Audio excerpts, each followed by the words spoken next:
қойған туған ұялым рахат бір жерігіне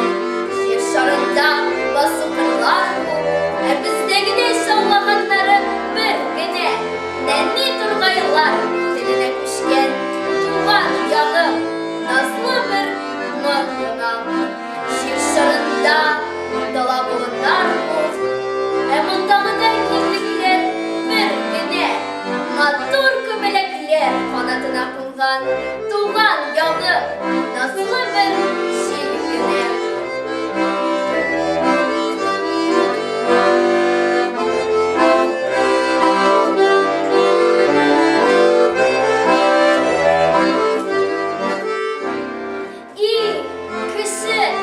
табиғат берілген